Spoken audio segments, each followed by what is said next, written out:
প্রবল বন্যার মধ্যেও বাংলাদেশিদের অনুপ্রবেশ অব্যাহত রয়েছে। রাজধানী সংলগ্ন লঙ্কামুড়া এলাকা থেকে 5 বাংলাদেশিকে আটক করে রামনগর ফাঁড়ির পুলিশ।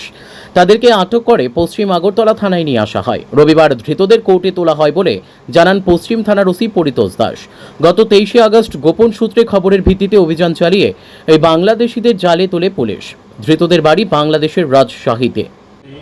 সন্ধ্যার সময় একটা স্পেশাল ইনফরমেশনের ভিত্তিতে লঙ্কাপুরের বিএসএফ 5 জন লোককে আটক করে জিজ্ঞাসাবাদে জানতে পারা যায় তারা 5 জনই বাংলাদেশি। তারা অবৈধভাবে ভারতে প্রবেশ করেছে। তাদের বিরুদ্ধে আমরা স্পেসিফিক একটা মামলা নিয়েছি। কেস নাম্বার হলো 102/2024 under section 61 clause 2 249B 143 clause 3 of BNSS and section 41 clause 1 clause A and C foreigner act and 3 of IPP act অনুযায়ী আমরা একটা মামলা নিয়েছি। আজকে তাদেরকে আদালতে আমরা প্রেরণ করব পুলিশ রিমান্ড চেয়ে।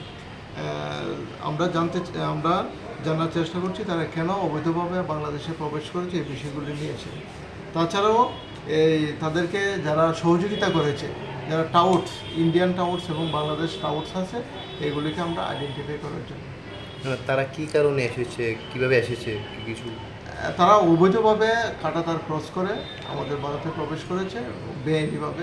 এখন পর্যন্ত আমাদের ইনভেস্টিগেশন চলছে, বাকিটা আমরা তদন্তের সাথে করব। তাদের কাছ থেকে কি পাওয়া গেছে? তাদের কাছ থেকে এখনো কিছু পাওয়া যায়নি, শুধু মোবাইল আমরা তাদের কাছ থেকে পেয়েছি, আর অন্য কিছু পাইনি।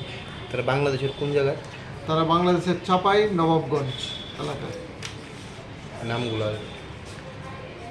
তারা 5 জনের নাম হলো সুহেল রানা, নুরমান আলী, হামিম আলী, লিটন আলী আর সেলিম রিয়াজ। তারা 5 জনে Chapai Nawabganj. Bureau report, news daily Bharat.